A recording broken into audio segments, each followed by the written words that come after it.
What's up, everybody? It's your boy Nacho Jedi.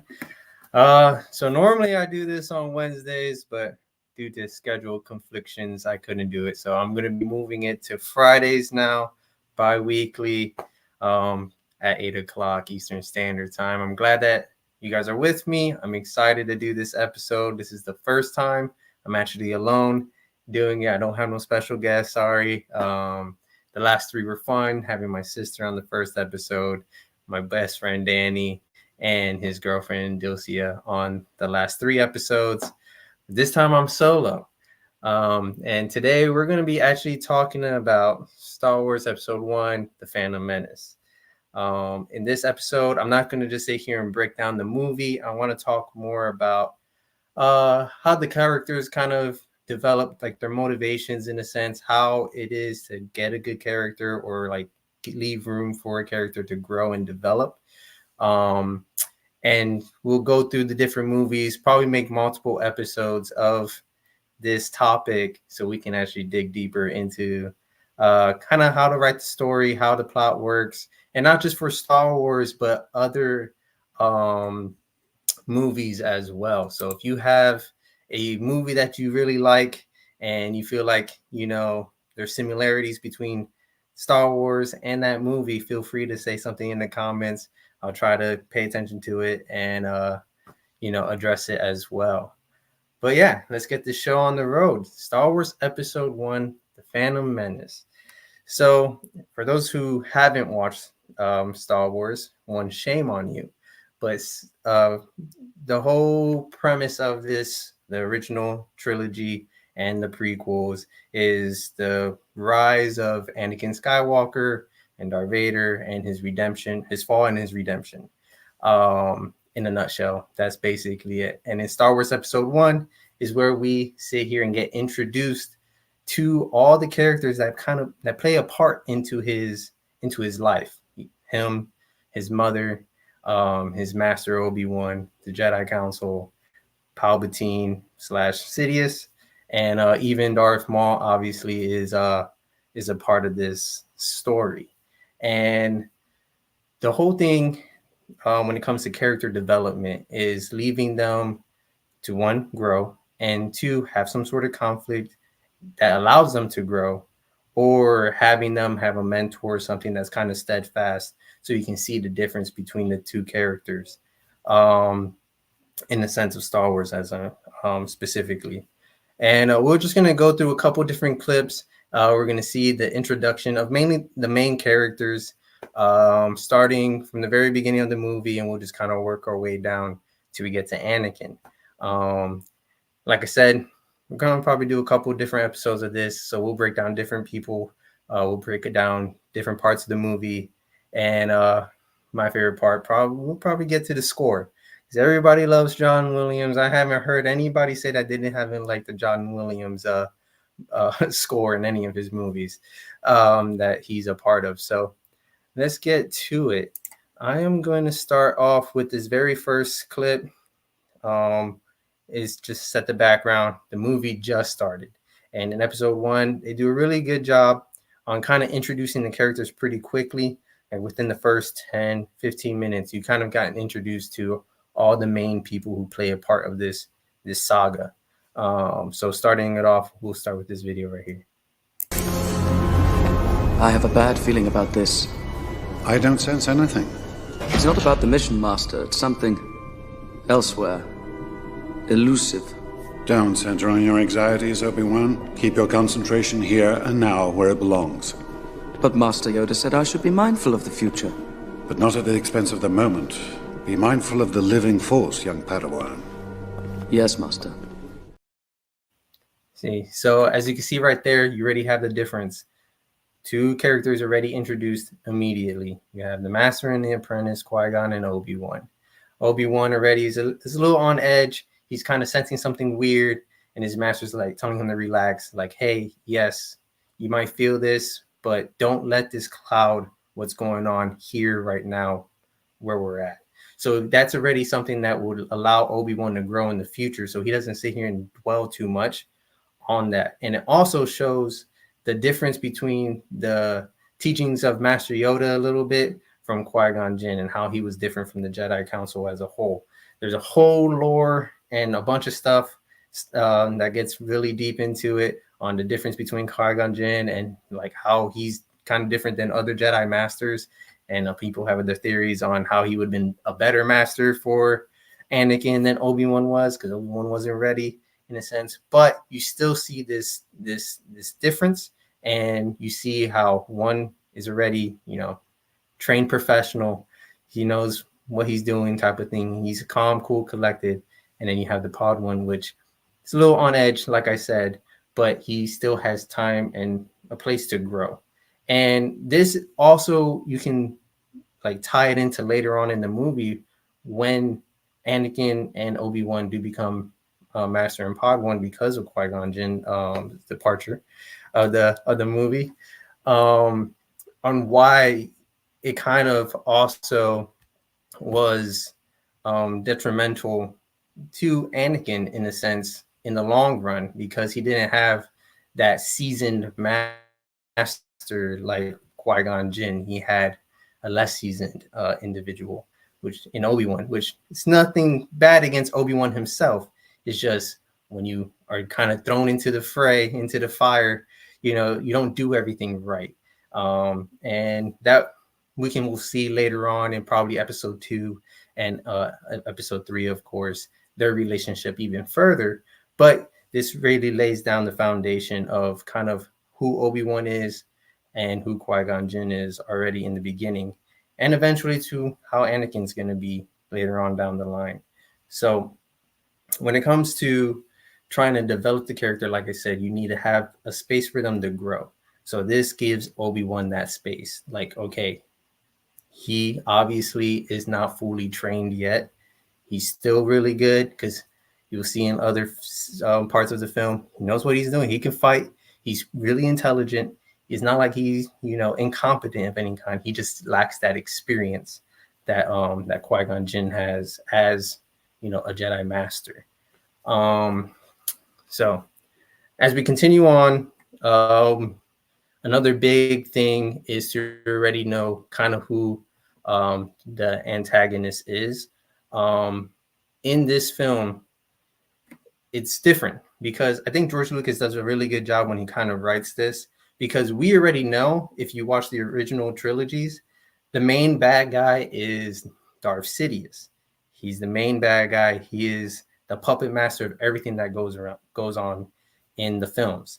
But in episode 1, he is introduced, but he's still in the background. He hasn't come forward as Darth Sidious yet to the world. Only a select few know who he is, which allows kind of two antagonists. You have the main puppet master, but he's doing like a proxy war with the Trade Federation and the main characters that we are dealing with. The Trade Federation is the main bad guy. I see there's a comment. Hello first to my mother. I'm glad that you're here. Appreciate the support. And the Galactic Cantina, hello there to you too. General Kenobi is typically what people say, but hello there. So, and I appreciate you guys being on the stream for sure. But yeah, so I'm gonna go to the next clip and bring up Darth Sidious. The really key goal of trying to introduce a villain, a bad guy, without really straight up saying, oh yeah, he's straight up bad. Especially when you introduce this character years and years ago, because George Lucas started 4, 5, and 6, then 1, 2, and 3. Is still keeping that same feeling that he had in the original movie that he was introduced. So nothing really changes too much. You still have that eeriness of Darth Sidious. So I'll be playing that in a second as well, so we can kind of still see how that is. And then later on down the line, we'll probably try to combine both scenes of how he was introduced in episode 4 versus episode 1, but that'll be a later topic for sure. But here is the introduction of Darth Sidious in episode 1. What is it? This scheme of yours has failed, Lord Sidious. The blockade is finished. We dare not go against the Jedi. Viceroy, I don't want this stunted slime in my sight again. Okay, see, as you can see, first, he has the way that he is, dark, eerie clothing. It makes it very, very easy to know that, okay, this guy, he's a bad dude. And then on top of that, the music in the background that you can hear, like that opera type of music in the background. It's kind of, yeah, it's just real eerie. And you can kind of sense, okay, this dude is definitely not up to anything good, and he's going to be a problem. And he is a problem for the whole saga. And as Star Wars fans, you already know he's a big problem. But for people who haven't, yes, he becomes an even bigger problem later on. He's a mastermind. He's a very smart individual.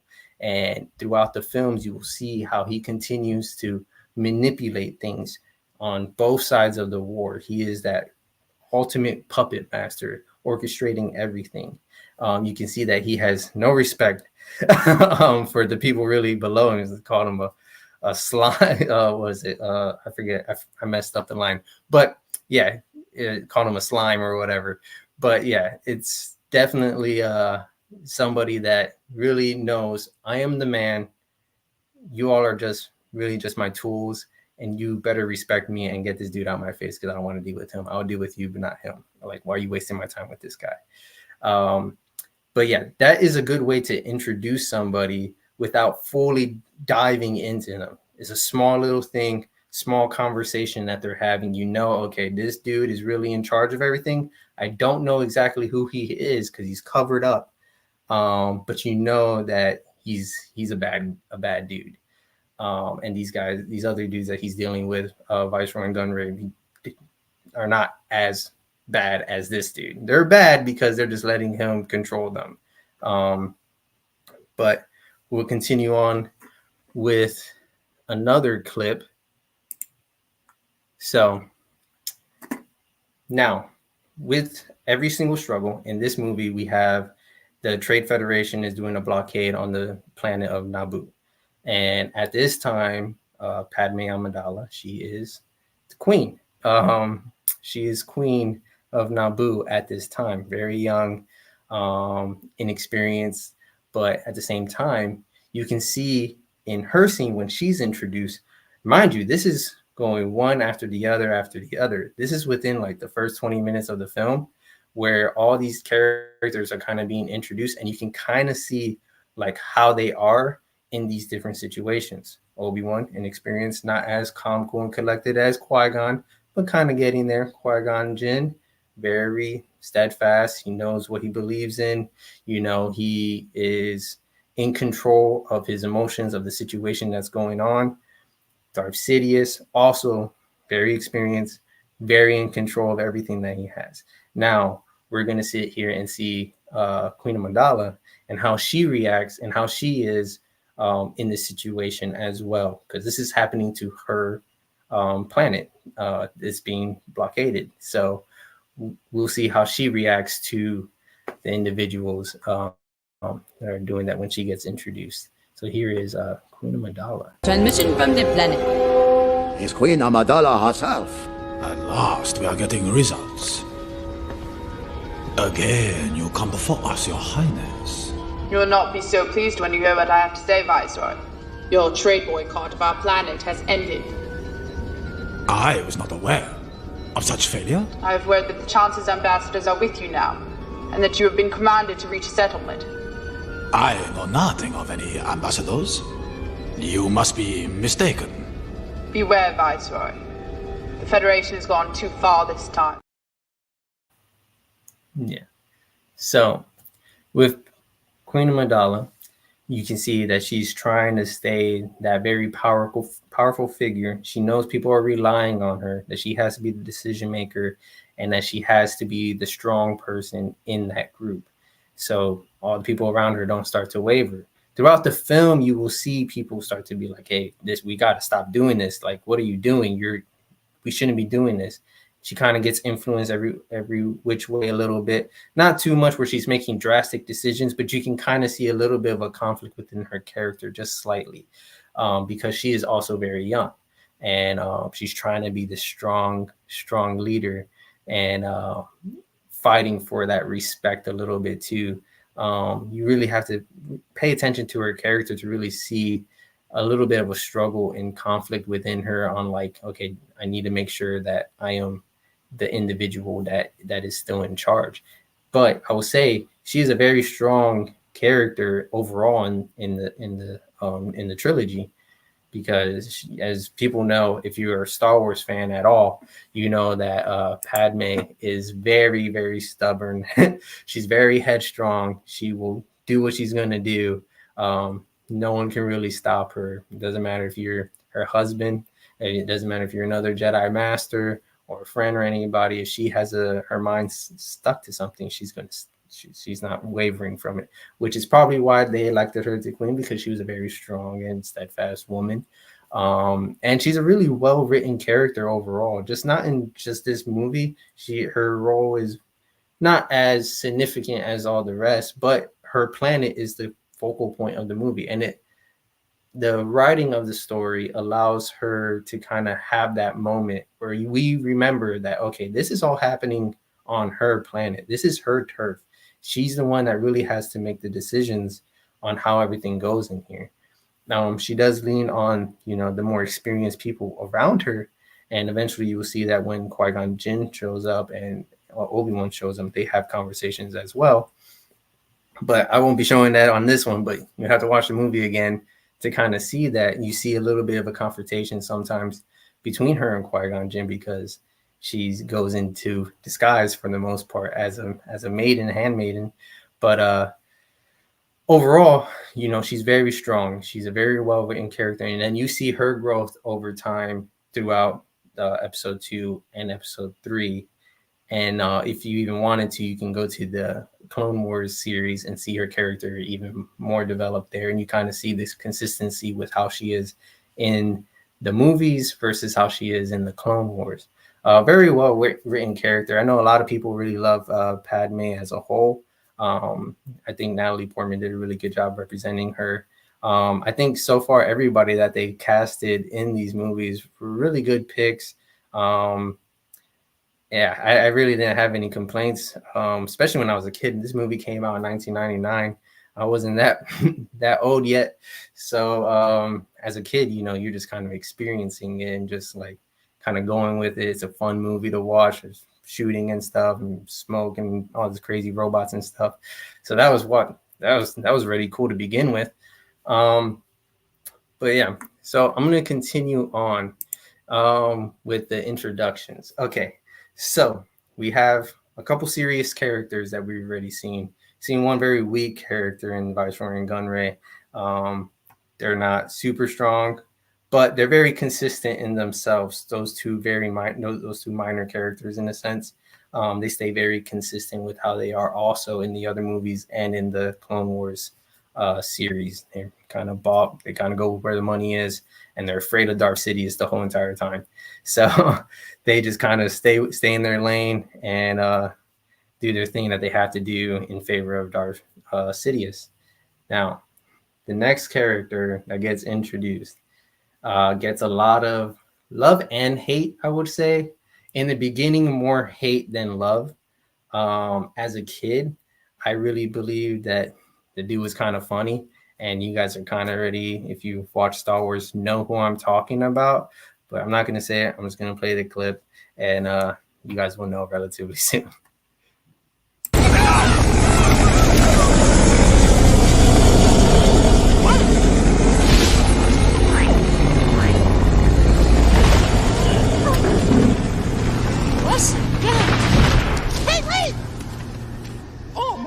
I love you. You almost got us killed. Are you brainless? I speak. The ability to speak does not make you intelligent. Now get out of here. Yes. Jar Jar Binks. The the real Sith Lord in some people's opinions. The big clumsy oaf that's just supposed to be the character or the character relief. He's supposed to be funny. He's supposed to be very very clumsy, and sometimes he has his moments where he's actually pretty funny. Other moments you're like, dude, this guy's just super annoying. Like the dinner scene where he's just consistently just grabbing apples with his tongue to the point that Qui-Gon has to snag his tongue and tell him to stop it. Yeah. Some people say he's goated. Yes, he is kind of goated. He does have his moments, especially in the Clone Wars. But he is a character I will say gets developed really, really well. In the sense that they kind of matured him in a way. He's not as clumsy. You don't see him as much in the other movies, of course. They kind of tone him down. They're like, okay, we're kind of done with him. But if you were to grab him in the Clone Wars series, he does get some of his episodes where he's involved and he's kind of doing his own thing. And he does actually a pretty good job, which is I can see why people think he's a Sith Lord, because it's like, how many accidents do you have that just happen to work out every single time without some sort of force intervention? But in the beginning, a lot of people I know didn't really like him too well. I think he was fun for the kids. I showed my daughter just a little clip, and she's just sitting here like okay, like he fell down type of thing. Like he's funny. And then I showed her a little bit later another clip, which I guess I can show as well because I do have it. Is later on another clip where he's kind of a goofball and doesn't pay attention to what he's doing, and I'll just play that real quick. Hey, Jar Jar, keep away from those energy binders. If your hand gets caught in the beam, it's gonna go numb for hours. Okay. My tongue is ferret. My tongue, rabbit. Rabbit is rabbit. Rabbit. Ferret. I'm stuck. You know, I find that Jar Jar creature to be a little odd.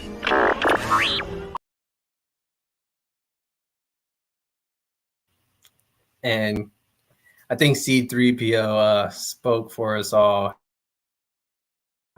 at that time. Told to be careful, and then absolutely gets shellacked by the energy beam, and is just sitting there making a mess of everything, in his hands stuck in the pod racer and stuff. He's supposed to be funny. He has his moments where he is. He has his moments where he's cringe. Sometimes, that happens. So for sure, his character also gets developed later on. You can definitely develop a comedic character throughout the movie or throughout the show. I think a very good example outside of Star Wars, someone who is a really well-written character as well, and you saw maturity over time. If you guys remember Avatar: The Last Airbender, the cartoon,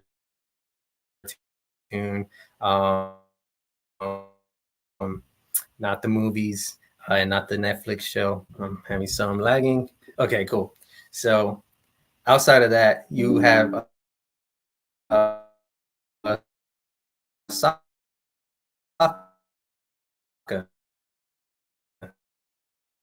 Sokka is one of those characters that are really, really, yeah. All right, cool.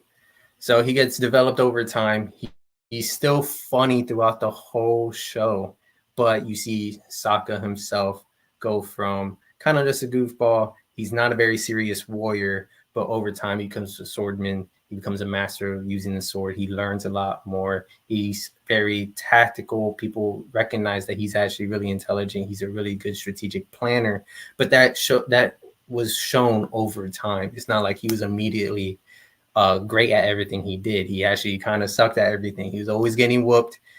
He was humbled a lot by Zuko, by his girlfriend, everything.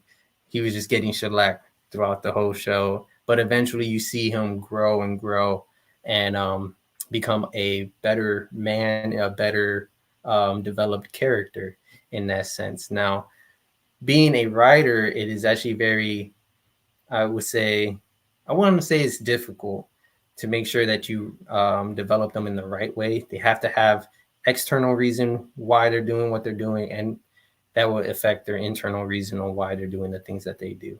And you see that with Anakin a lot. He has a lot of internal things that he wants to accomplish, that he wants to do, but the things that are outside of his control and are the ones that are kind of affecting his decision making and how he ends up doing the things that he does. Part of it is how he's introduced, which we will be talking about Anakin's introduction pretty soon as well. And the thing with him is seeing him going down from the very bottom, which in the movie starts off as a slave, and then he becomes a Jedi. And you can kind of still see that insecurity of being a slave every once in a while, even as a young adult and an adult, where he's kind of worried of these bad things potentially happening to him and his family, which drives a big factor into the things that he does that eventually turn him into Darth Vader. His inability to let go of different things, inability to let go of his mother, inability to let go of his wife and his friends and stuff. But all that plays a huge part in why and how he was able to get manipulated the way he did by Palpatine. And once again, I want to focus on the movies, but the show, the Clone Wars show, if you guys haven't seen it, I really recommend it. People really think it's not really for kids. Like there are some really like dark like themes of the show that gets really, really deep. But you know, it's a cartoon, so people think it's just for kids. But no, I would say, you know, if you have time, just watch it and really look at the characters, even from the clones themselves. Which is what I liked about the show as well, gave them more personality, and you kind of see them grow and develop themselves into their own characters and gives them their own identity, which is very cool to see. And that's just good writing. Movies is a little bit harder because you got 2.5 hours maybe to get this done, and people start toning it out. Like they're just done. They're like, okay, man, I've been sitting here too long. Same thing with this, you know, people probably coming in and out like, okay, I'm done listening to this guy talk. Got to be interesting. Got to be faster. My bad. But that's how it should be working. And another very key thing to do is to make sure that your character has an impact immediately, especially if they're the bad guy. Like I showed you, Darth Sidious, big impact. Thing with this next character, Darth Maul. He gets awesome development in the Clone Wars as well. Really great character. You see how his hatred to Kenobi kind of fuels him in a sense, and like all the chaos that he can bring, and how really, really intelligent and strong this character is. Some people, most people, I would say, love the fact that he came back. I know more people now are not too happy that everybody just somehow survives everything now. But that's an issue for another day and another topic. But Darth Maul is such an impactful character that he really had like 3 different introductions, and all of them are freaking cool. I'm only going to show really 2. I'm going to show his actual introduction, and then the introduction people really know him for. But there's a third one, which I'll talk about in between the 2. But here's how Darth Maul was introduced. My lord, it's impossible to locate the ship. It's out of our range. Not for a Sith. This is my apprentice, Darth Maul. We will find your lost ship.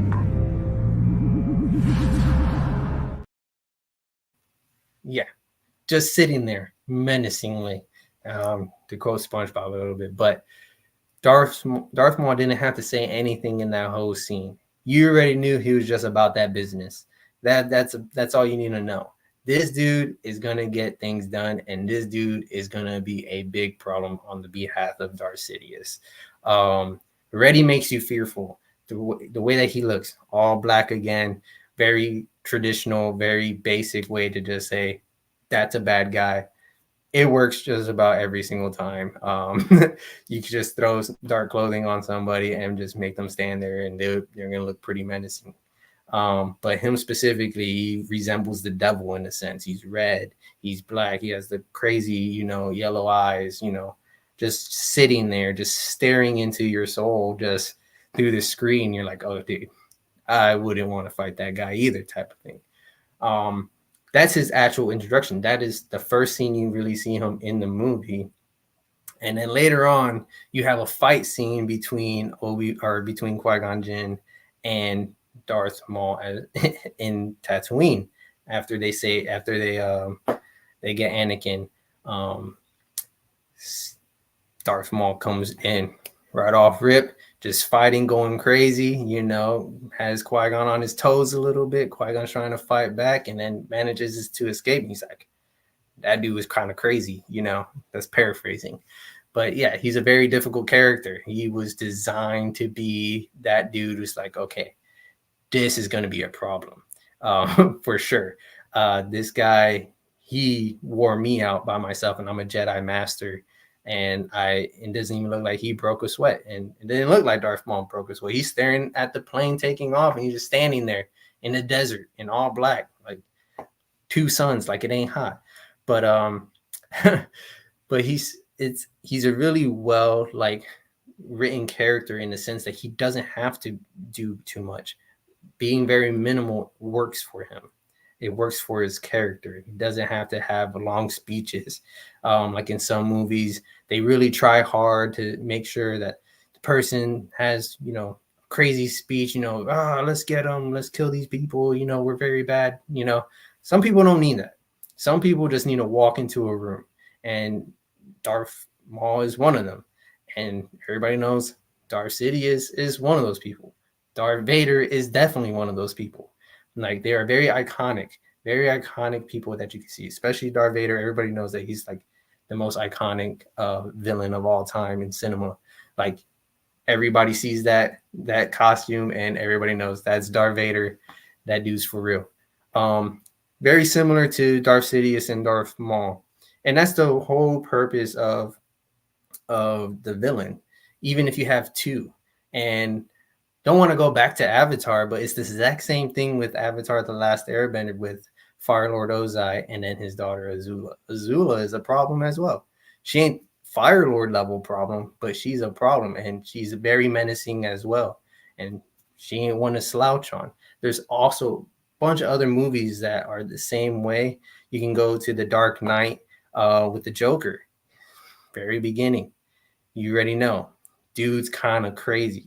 He just robbed a bank and escaped on a bus somehow and just took off. But the way that he looked, his appearance was menacing in itself, with the makeup, the scars, everything, like just the way that he walked, licked his lips, things like that. That's part of just the actor himself.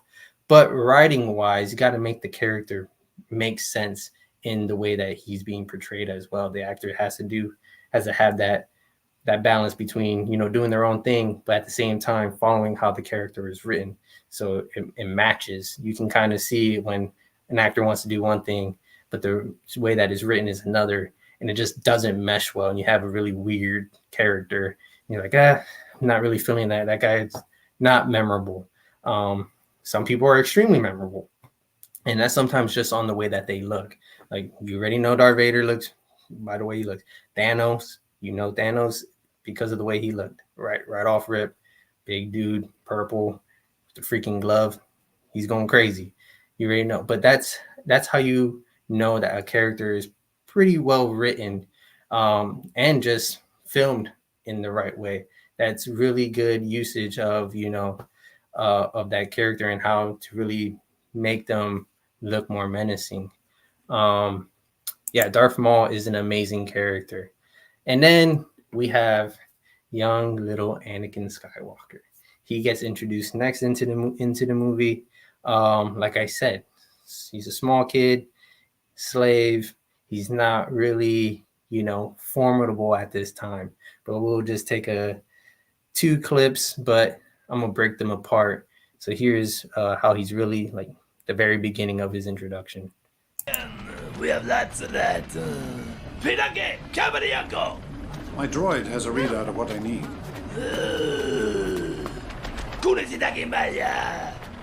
Mitasa Chopasa.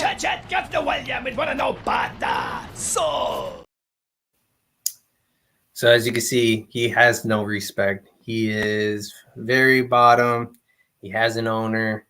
The owner kind of bosses him around, and he just sits there. He does dirty work, cleaning things, fixing things. Very, very humble beginnings, which a lot of characters are like that. George Lucas, he's done it a couple times. He did it with Luke Skywalker as well. Very humble beginnings. Also in Tatooine with his aunt and uncle. That's one thing that I think George Lucas is really good at. He likes to full circle moment everything with that. So Luke and Anakin, very similar beginnings when it comes to, farm boy, slave is the only difference, but they're both coming from very, very humble beginnings. And that shows that gives you a lot of space to just take this character and just shoot him on forward and shoot him straight up, where you can kind of show growth from here to here to here. And that's what they try to do with Anakin. I feel like nowadays the prequels get a lot more love and respect because all the people who grew up with it are now adults. So I think that's part of the reason. But overall, I think some people actually think that the movie actually makes a little bit more sense now that they're older too, and they don't critique it as much, especially Hayden's performance of Anakin Skywalker, because it was the way that it was designed to be written. George Lucas wanted him to do it that way. He did it that way. But you can see right now, as a young Anakin Skywalker, he has nothing. He essentially is nothing, but he has a lot of potential. And Qui-Gon Jinn sees that, and he is kind of intrigued by it. And he's like, there's something about this kid. And you can have that. And in the movie, they do it audibly. This kid has some special stuff with him. Qui-Gon even checks his blood for midichlorian, checks his blood for midichlorian count and stuff, and sends it to Obi-Wan to see, how much midichlorians he has, which in Star Wars, it shows how strong you can be with the Force, essentially. And his count was higher than Master Yoda's, which introduces another character from the prequels without actually showing the character really, but mentions him. You already know that this dude, especially if you are a fan of the original and you're watching this movie, that Master Yoda or Yoda is, he was the one that trained Luke Skywalker. He was the one that essentially trained Obi-Wan too. And being introduced by just name kind of triggers that nostalgia, and you're like, oh man, yeah, I remember. Like, that's crazy. More than Yoda's like 900 years old in the old movies. That's crazy. And it kind of shows that, okay, Anakin has something very special about him, and that's very important to do with your main character. Anakin's the main character of the saga, and you have to have a character that's kind of intriguing, kind of different than the norm. And with that already, kind of sampling from the Bible, George Lucas gave the Force, gave Smee, his mom, a baby in a sense. So he was born without a father, kind of like how Jesus was born through the Spirit, but similar. And you can see that in a lot of people's writing, that they take things from either other religions and kind of mash them all up and form their own little thing. A lot of people do that too. But at the same time, this allows the character to really start, and you can really do anything with the character at this point, because very humble beginnings gives you so much unlimited space to really do anything you want with this character, which essentially is what George Lucas did. He went from the very beginning, young kid, then teenager, kind of like, I hate you, mom and dad, and then became this full-blown master. Didn't get the rank of Jedi master, but master. And then his downfall, but that's something we'll also cover later on once we get to episode 3, maybe in a different episode of this podcast for sure. But yeah, now we will get to little Anakin's Riz moment. But this is very important. The next part I'm going to show, because it kind of leads into kind of who he is and a problem that he's going to have later on down the line. Are you an angel? What? An angel. I heard the deep space pilots talk about them. They're the most beautiful creatures in the universe. They live on the moons of Viego, I think. You're a funny little boy. Called him a funny little boy already. Not off to a good start, my boy. But he, as you can see, already finds her extremely attractive. You don't call someone an angel unless you think that they are very beautiful, of course. And he obviously doesn't really have much experience with other women like this, so he's kind of just being blunt. He's a kid. He's, yeah, are you an angel? You know, trying to spit that game. Kind of doesn't grow from that, because in episode 2, I don't like Sam. But you know, I digress. But it's super funny, in my opinion, that he does that to Padme.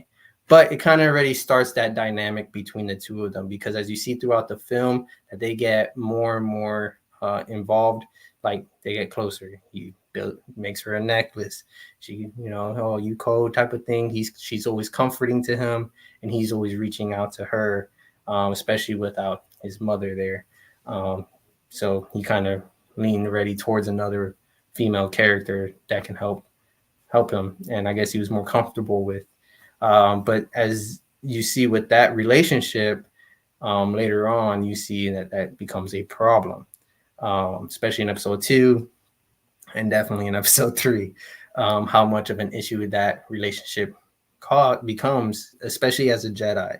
Normally, these things, you can typically make it an issue, especially a romantic interest between two characters, because that allows both characters, if you want, or just one really, depending if the other one likes them or not, but to have this sort of weakness because of each other, allowing many different things to kind of take your emotional, I don't know the best way to say it, but really run your emotions, because you feel like you have to help that person, because you care for that person. You can't just let people go. And this was the introduction of that to Anakin, outside of just his mother. He didn't want to leave his mother either, but she told him to be strong and go, and he did. And the same thing will happen with Padme down the line, where he gets this bond, this connection, and you will see how it's an issue in episode 2 and in episode 3 as well. Episode 1 is just laying down the foundation for the issues that are going to come later on down the line. But that's a good way to introduce a very young character as well, and to really kind of start showing the progress that these people are going to have to go through. And yeah, so that's how you really start, like, the introduction of each character. Now, there is bad ways to do it. There's sometimes in some movies, some shows, you kind of force the character into a situation, and or force them into a spot that they really necessarily don't need to be in, and it kind of just makes things awkward, and you just like, why is this character even here? And you don't, and the whole purpose is to try to avoid that. Sometimes they don't, but in episode 1, is really important to kind of, like, a lot of the characters show importance outside of maybe really Jar Jar Binks in that moment. He's supposed to be like a comedic relief, but he wasn't always funny. So I think that's why people had a problem with the way that he was written in the beginning. Not necessarily the actor himself or anything like that. I know he got a lot of flack for playing Jar Jar Binks, but he was redeemed.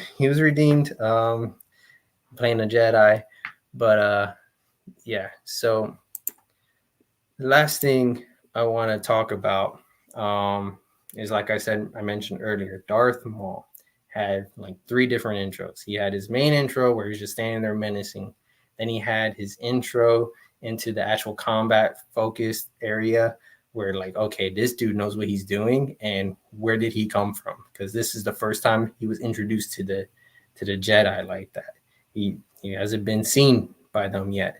So you had the introduction with the Viceroy and Gunray, and that was already menacing. Then you have the introduction to the protagonist with Qui-Gon Jinn, and starting that conflict already, which is really good because then you kind of see, okay, this is going to be an epic battle relatively soon. This is not going to be the last time they see each other, which it isn't. And then you have the final reintroduction of Darth Maul at his basically his full power, in a sense, where okay, there's no escaping this guy. He's here, and it's time to square up. So here's that scene.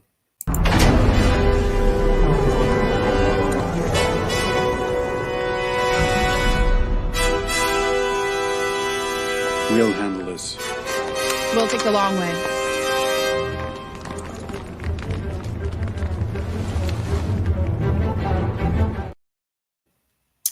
And there you go.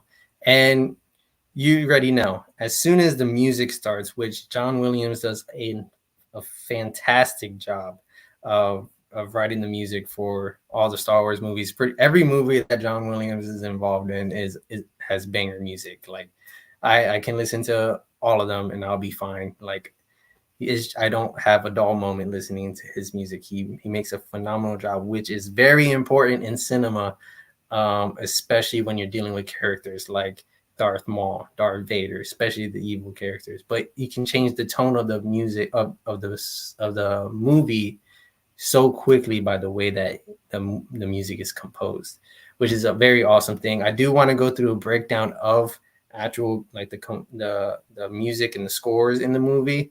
That'll be its own episode. So I'm really excited to do that at some point. But yeah, as you heard in that and saw in that video, Darth Maul comes up, epic music, the door opens. All the people who are not really Force sensitive step back and they're like, oh, who the heck is this guy? Because they haven't seen him either. So he was reintroduced to them now. All these people haven't seen Darth Maul. So you got to introduce this character 3 different times in one movie to different people. And he had an impact every single time. And for the fans, it was an impact every single time. Dude's in the beginning staring into your soul.